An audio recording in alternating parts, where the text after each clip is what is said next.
in chat that works or it doesn't work. Yes, I see you. Thank you.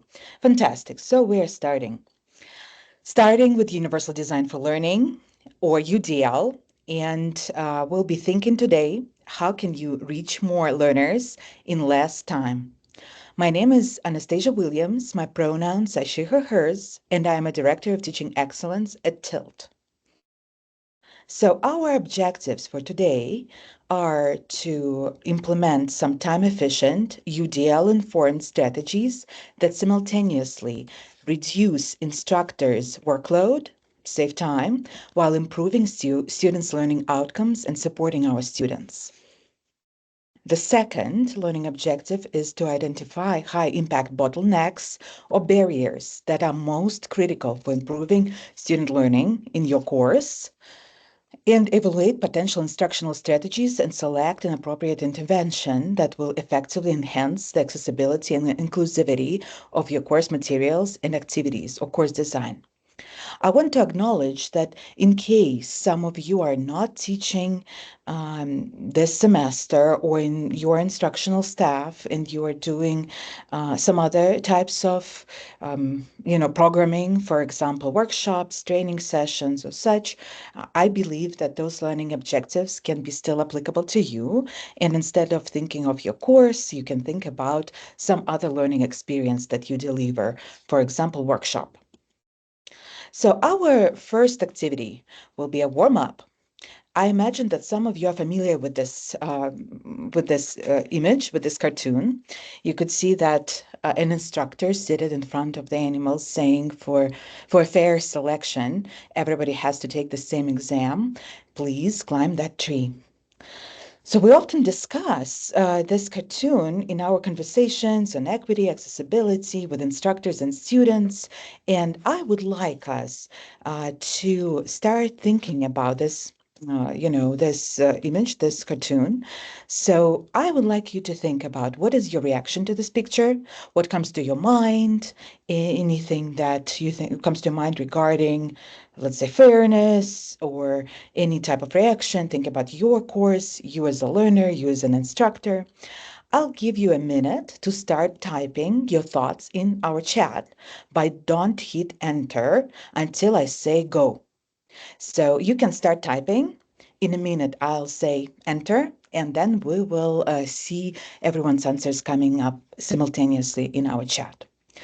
So just, jot down your thoughts, type them, and in a minute, I'll say go.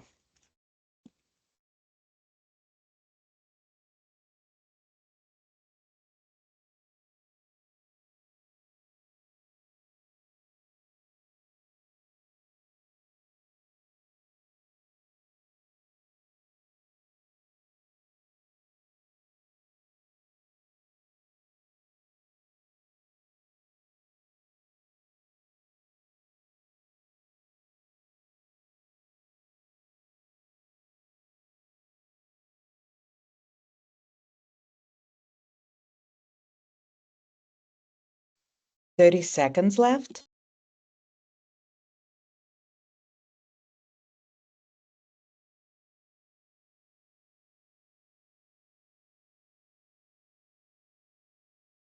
10 seconds left.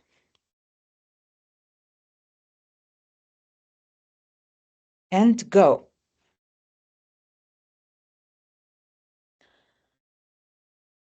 I see comments like unfair, not a good baseline. Yes, unlikely. They even understand directions. So think about transparency and equity.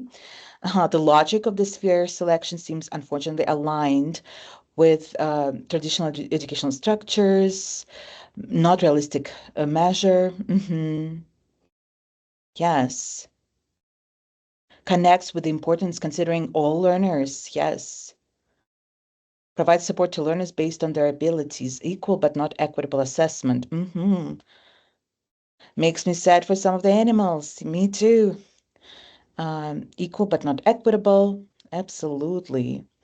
Exam is not accessible to all the animals. However, for competency-based program, what if students are not able to demonstrate the competencies? Yes. So in my, opinion, when I start thinking about this picture, what is fairness in this case? And, of course, there are folks like Monkey who can do that. And we also see Bird that can get to the top of the tree. And thinking about privilege in this case, and what are the target skills? I think this is a very good point from Lindsay about thinking what are the maybe objectives. Maybe it's a tree climbing course 101, and then that makes sense. Maybe it's aligned. But what are they, if they are just trying, let's say, to learn how to see things from a new perspective or achieve a new height, or if it's about collaborative work? What if the main learning goal of this assignment was to get to a place where you can see landscape better or such? So it's really interesting. And recently, someone has pointed out to me that the fish has already accomplished this goal because it's on the top of the tree stamp, right? Stump. So in this case, like, what are we measuring even here? What kind of assessment would help us measure students' progress? And how do we could plan our courses, including our assessments, in a way not to assess students' privilege, but students' actual learning? So yeah, and it could be like Teresa is saying, let's do the exam together. Maybe it's a group work, and Penguin is, you know, note taker, and someone else is advocate for something or some kind of planner, and someone would really actually climb the tree, but someone else would report on it or such. So it could go in various directions. And anyway, I just wanted to start today's conversation with this cartoon, and we will get back to it at the very end, thinking about how we can support all our students in classes, different students with different perspectives, abilities, lived experiences, identities, needs, and goals as well. So that's our goal for today. Uh, so we're talking about universal design for learning. It's a framework that helps instructors develop learning experiences that accommodate individual learning differences and be inclusive of learners with diverse needs in the classroom and, of course, outside the classroom, too. It aims to eliminate systemic barriers to learning and create and nurture a flexible learning environment that offers multiple means of representation.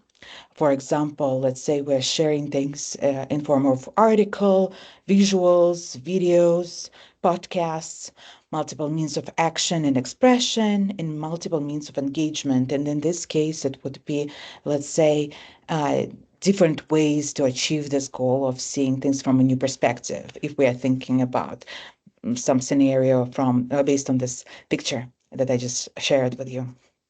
So, what's the background of universal design for learning?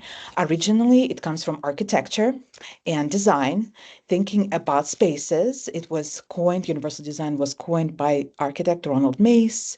It can be defined as design of products and environments to be usable by all people. And you could see here that those sensor doors can help people who are on, a wheelchair, or who have, who are carrying something in the carts, people with strollers, for example. So thinking about one technology, one design that supports people with different needs and different. Mm, abilities in some case and such. So UDL is based on cognitive neuroscience of learning, and there are lots of studies that come from specifically educational psychology, neuroscience, and other branches of science. So when we think about UDL and thinking about supporting all or removing barriers for all, there is a concept in UDL that is called accommodations for all students. So UDL is a way of thinking about creating the interactions that we have with our learners, that they do not have to ask for special treatment, regardless of the types of barriers they may face. So instead of making an individual reach out for a very specific request with a very specific request, thinking proactively what structure in my course can be supportive for many students. Not always for all, but for many, and for many different students with various needs and uh, various preferences. So when we think about designing learning experiences and interactions from the get-go, so that the greatest number of people can take part in them without having to ask for specific accommodations. In 2020, EDUCA's report on student technology suggested that nearly half of students with disabilities do not register with their institution's Disability Services Office for support. So we have this group of students, a very large group of students, who doesn't have their needs met because of different circumstances, but often those are structural issues when students don't feel confident, don't know that the structure exists, that they can be supported, or feel that they're already discriminated in multiple ways, so they don't reach out. So how can we proactively design our courses to support them? And some of the accommodations for all students, like ideas, are captioning, note taking, recording lectures, take home exams, transparent rubrics. So we even talked about transparency. Someone mentioned it in our chat in the previous activity, and I think it's a very underestimated strategy that supports everyone. It could be supportive for, let's say, first gen students, international students. Like I was an international student, so for me, transparency was one of the most important aspects of inclusive strategies when I was a learner, and can be supporting for basically, lots of other people, including neurodivergent students and such. So here are some sample strategies to support instructors and students. So when I mentioned that we want to identify strategies that are useful for instructors as well because they decrease the workload, I was thinking of some examples here. For example, flexible deadlines, submission windows instead of single due dates. For students, it allows them to manage their workload. They might be adult learners who have families to take care for. They might be students who have other life circumstances happening during those deadlines. And it also reduces the flood of last minute emails, accommodation requests, can spread grading out more evenly for instructors and such. Or thinking about dropping lowest scores, number 4, accommodating unexpected life circumstances without requiring documentations for students, and reduces stress for instructors, like just grading load even, right? So we don't, if we allow our students to drop the, lowest assignment for instructors, we might even have less email correspondence, less personalized requests, less requests for retakes, and such. Or clear, detailed rubrics available in advance also can reduce disputes with students, and support grading for instructors and such. So those are some examples, and you can take a look later in the slides. They will be shared with you, and they're already shared in the chat. Another additional important strategy in UDL is plus one thinking, described by Tom Tobin and Kirsten Belling in the book Reach Everyone, Teach Everyone. It's an idea that when incorporating UDL into entire course at once can be just overwhelming to instructor, or even using 5 main guidelines based on UDL can be a lot. More sustainable method is a plus one approach that when instructors find just one more way to support the students' learning. Through this process of gradually adding UDL informed practices, you can see what works for you, test, see, and think how it works for your students, and make your courses increasingly more inclusive and accessible. So, for example, having one goal, just adding captions for one semester, that's all, not changing entire course. And then next iteration of the course, you might also think of incorporating a policy of, let's say, removing the lowest score, right, for students to dropping those exams, or some other more equitable policies, let's say, related to unexcused absences when students can have, let's say, two absences when they don't have to notify you and explain why, and also still succeed in the course and get an A and such. So, an example, an instructor notices that many of the students have questions about a particular process. They create a video so their students can review the process as many times as they need. So that reduces the number of emails, number of also office hour sessions with your students. You just have a video available on your canvas. And this is just 1+1 approach. And you try, you see, and maybe you create the second video for a different process.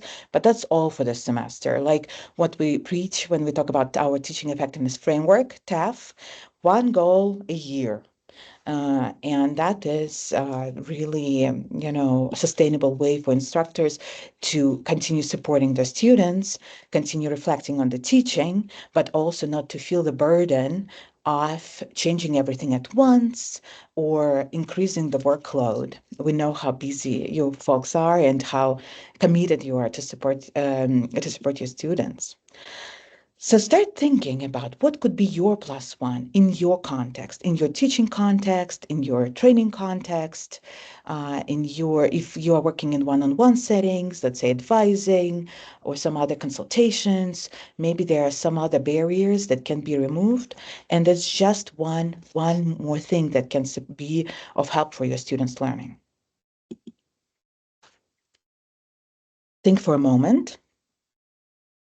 You can just share things in the chat, or you can just, jot down a few thoughts, start thinking in this direction. One strategy that can help us to identify plus one thinking, plus one, next step is identifying your bottlenecks. So where do your students always have questions? Where do they always ask for explanations in a different way from the one you provide? Maybe what do students share in the feedback, office hours, 1-minute papers, surveys? So it doesn't have to be summative. It can be formative feedback from students from a check-in, and maybe they just share something in the emails.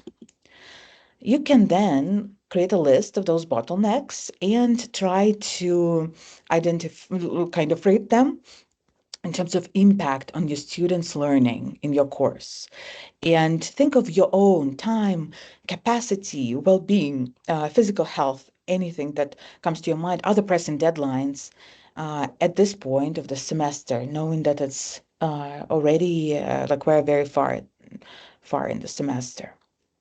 Start thinking about those bottlenecks, and it could be that students are not sure where to find XYZ, or maybe it could be related to students all don't do well at that particular test in your course, or maybe they share that one topic is like very confusing. Think about those things.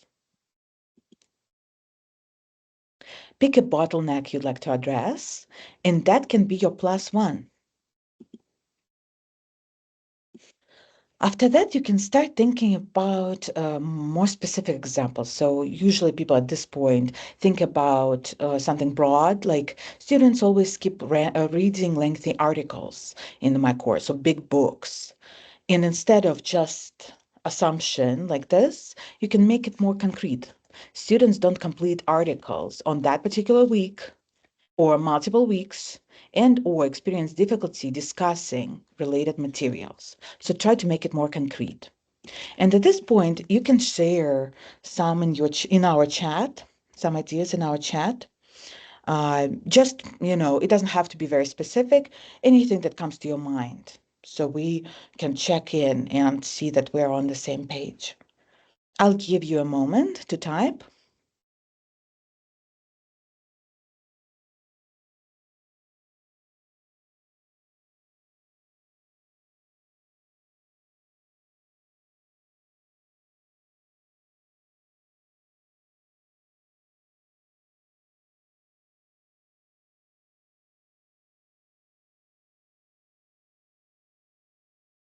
And it could be something very little or something bigger, right? It doesn't have, we don't think specifically about how important it is. It could be a one little thing, plus one.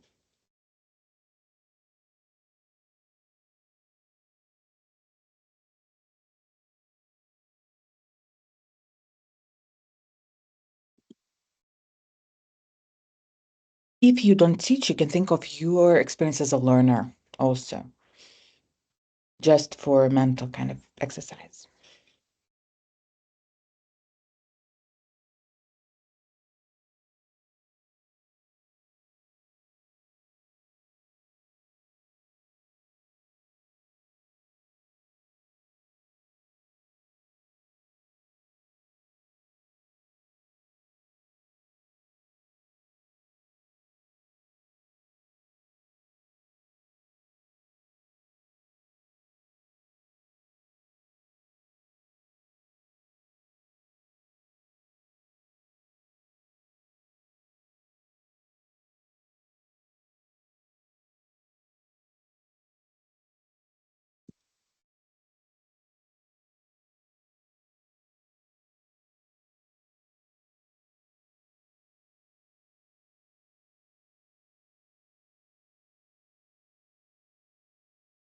I'll give you 20 more seconds because I'm so curious to learn what comes to your mind as a bottleneck.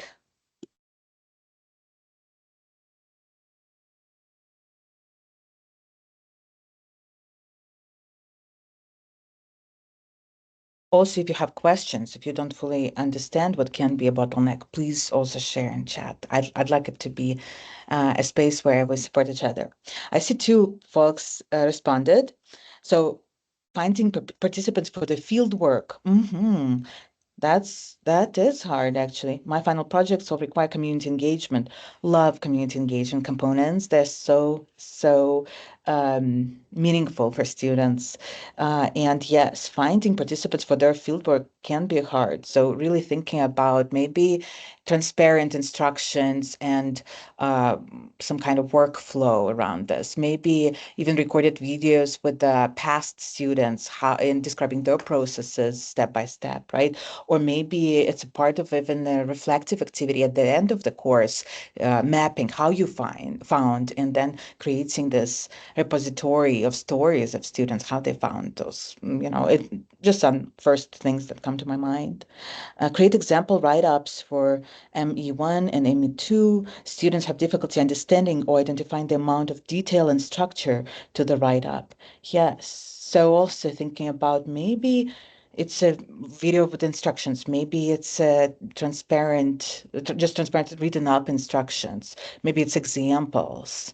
Um, and just providing those structures. I'm sure that folks are doing some of those things that I mentioned, but even sometimes asking students and serving them, how do they like just explaining that I've noticed there is such a bottleneck. What comes to your mind? How can I support you in your learning as a group? And maybe even sharing a little bit about universal design and your philosophy around it.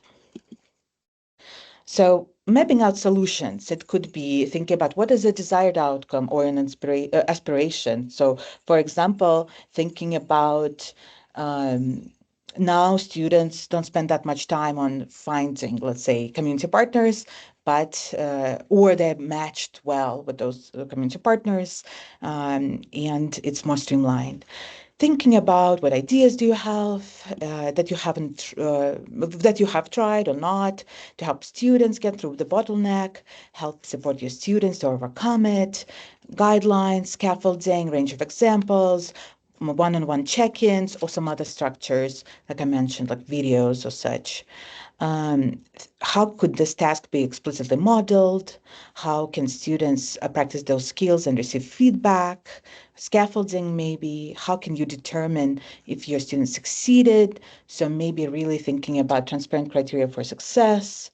Um, yes, and uh, Yeah, and maybe in some cases, just thinking of Teresa's comment about figuring out the context with the community, maybe normalizing, right, the discomfort of it, or how it can be confusing, or just uh, discuss like people really sharing that it took some time and it was not streamlined, linear process. Maybe it was more cyclical or such. And the last part would be thinking about formulating your plus one based on those reflections. And as I said, you will have slides, so you will have a chance to take a look at the questions again and think of it as maybe workbook or such. Consider what could be this plus one for, this semester maybe, or maybe next semester. Just one strategy that you would like to try. So, for example, allow to drop the lowest grade, or some other, recorded video as a plus one, and that would be it. If you have some ideas, you can share in chat regarding your plus ones. I will also share in my materials a framework for transparent assignment design when we formulate purpose, task, and criteria for success. And I think it could be really helpful considering those examples, just explaining to your students that even finding, let's say, a partner in the community is a task. Right, as a just a as a part of the scaffolded experience, and this is the purpose of it, to build this network of contacts to learn certain skills and knowledge. Those are the tasks, including those are the steps, including the fact that it might be very confusing and hard and challenging, and many people won't respond to you. But this is a part of those steps. This is a normal process. And then criteria for success. For example, you found a partner in the community that has a, let's say, story that you can record or such. So I would like to finish our short half an hour session with again this cartoon and think about how could, transparency, scaffolding, other UDL informed strategies make the scenario more equitable and effective, and instead of measuring privilege, measure student learning and support them in their learning. And I'd like to announce that I probably many of you know, but I just want to share that again, that we all are very excited about our summer conference, May 21st, 22nd, focused on engaging students with universal design for learning. And I'll ask you to start typing in the chat one question that you have about UDL informed teaching before we part, and I'll ask you to just share in chat in 30 um, in 30 seconds if you can.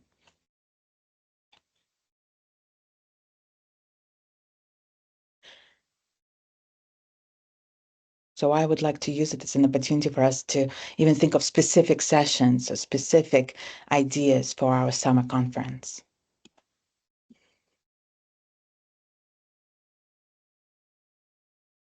Just one question, maybe based on today's interactive session, or maybe in general, maybe specific to your context.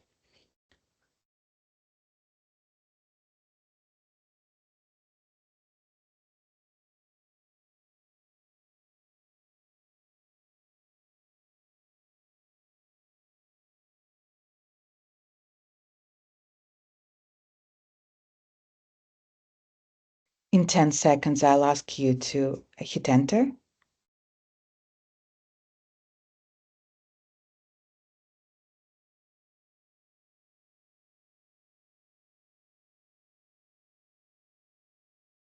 And go.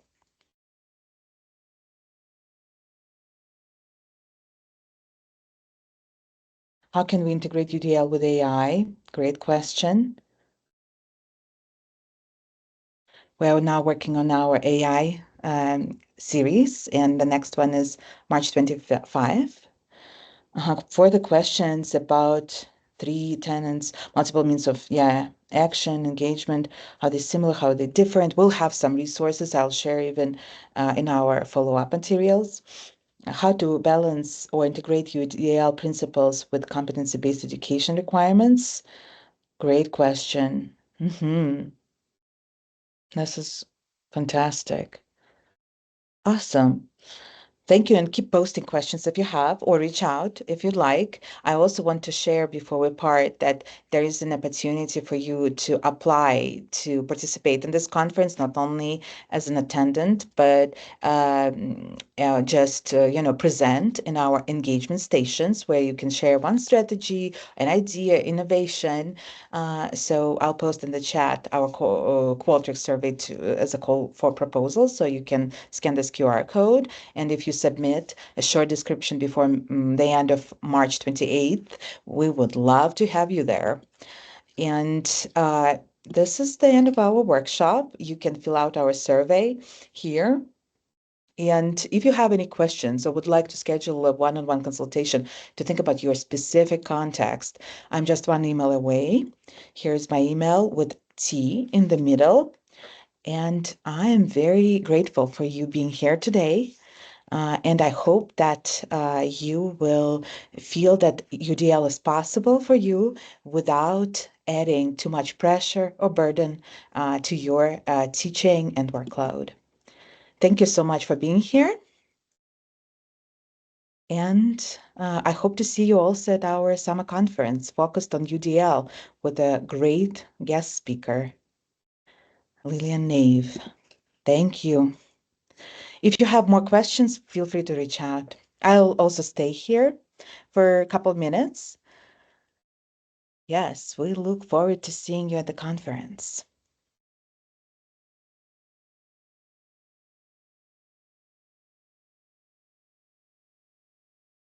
And please share the feedback in our survey. I will type them in our chat.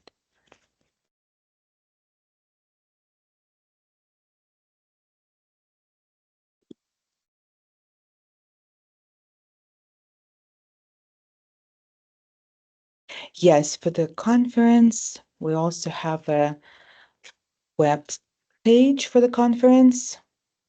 We will be sharing registrations via Bridge. I think they're not there yet. And please, folks from Tilt who are here, please share if I'm mistaken.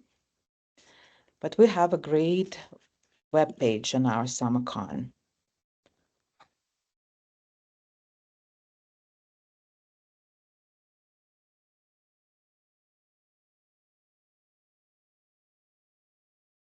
I'm posting the page link here, and all the information can be shared. It can be found there, and it will be updated, I think.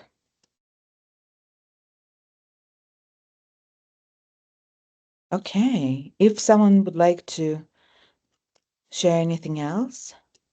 Yes, Sue, thank you. We'll send the registration, I think via Bridge, and more information will be on this page that I just shared, and also shared widely on campus. Thank you all for being here today. Okay, I'll follow up with materials and links. See you all. Bye-bye.